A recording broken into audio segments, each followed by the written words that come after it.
Kita semua pasti pernah kan merasa terbebani, bahkan mungkin dihantui sama kesalahan-kesalahan di masa lalu. Nah, dalam pembahasan kali ini, kita akan coba bedah gimana caranya kita bisa benar-benar move on, walaupun ingatan tentang kesalahan itu kadang masih terasa berat banget. Oke, kita mulai dengan satu pertanyaan besar yang mungkin pernah mampir di pikiran kita semua.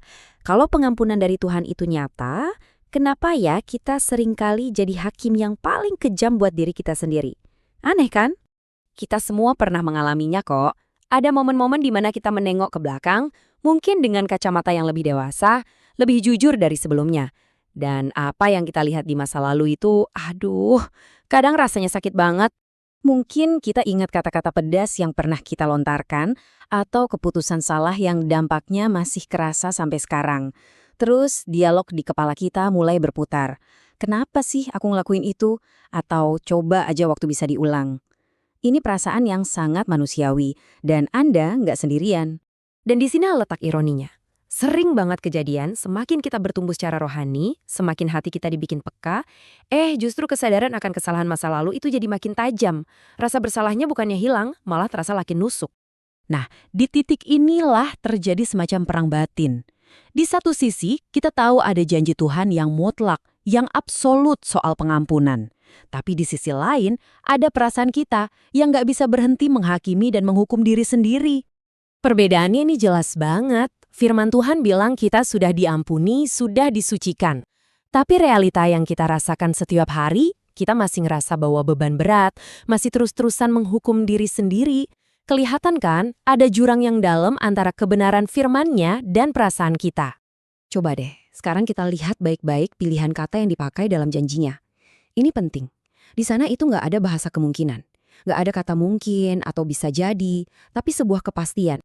Ayat ini bilang, Ia akan mengampuni. Ini adalah sebuah jaminan, sebuah hasil yang pasti, bukan sekedar sebuah kemungkinan. Janjinya itu jelas dan mutlak, nggak ada abu-abunya sama sekali. Oke, jadi kalau janjinya sejelas itu, kenapa kita masih berjuang? Kenapa kita masih susah banget nerimanya? Jangan-jangan akar masalahnya bukan ada pada kesediaan Tuhan untuk mengampuni, tapi pada diri kita sendiri. Coba kita renungkan ini.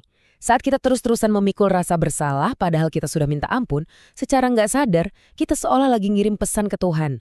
Pesannya kira-kira begini, pengampunanmu itu hebat Tuhan, tapi kayaknya nggak cukup besar deh buat nutupin kesalahanku yang ini.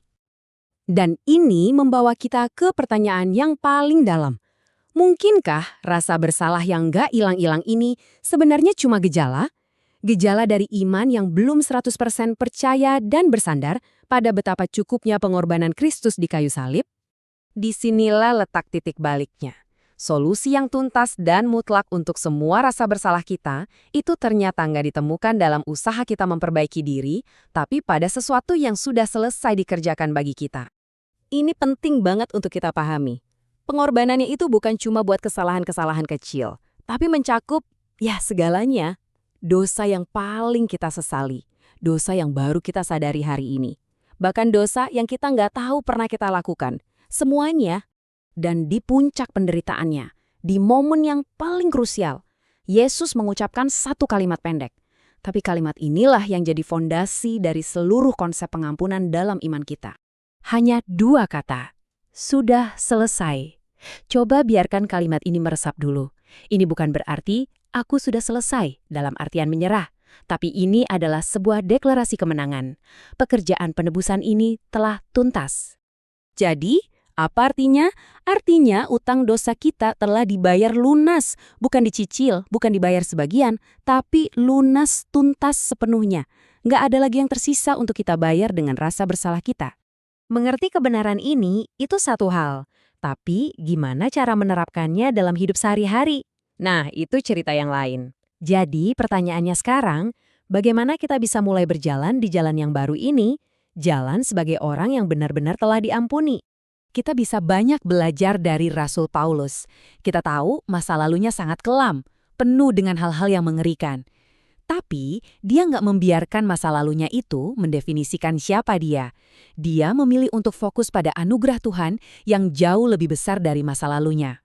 Ini adalah perubahan cara pandang yang radikal. Bagaimana kalau begini? Setiap kali ingatan buruk dari masa lalu itu muncul, kita nggak lagi memakainya sebagai cambuk untuk menghukum diri sendiri, tapi justru kita pakai sebagai pengingat akan betapa luar biasanya anugerah Tuhan. Jadi, lain kali ingatan itu datang, coba pakai kerangka berpikir yang baru ini.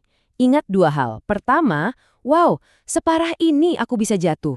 Dan kedua, yang jauh lebih penting, wow, setinggi ini kasih Tuhan sanggup mengangkat aku. Pada akhirnya, ini mendefinisikan ulang apa arti iman dalam konteks ini. Iman yang sejati itu bukan sekedar keyakinan pasif kalau Tuhan itu mampu mengampuni. Bukan. Iman adalah sebuah tindakan aktif, sebuah keberanian untuk menjalani hidup kita setiap hari, seolah-olah pengampunan itu benar-benar nyata. Karena memang nyata. Dan inilah tantangannya buat kita semua. Hidup sebagai orang yang telah diampuni itu bukan berarti kita pura-pura lupa sama masa lalu. Tapi ini tentang tidak lagi membiarkan masa lalu itu membelenggu kita. Ini adalah sebuah pilihan yang butuh keberanian. Pertanyaannya, apakah kita siap untuk mengambil langkah berani itu?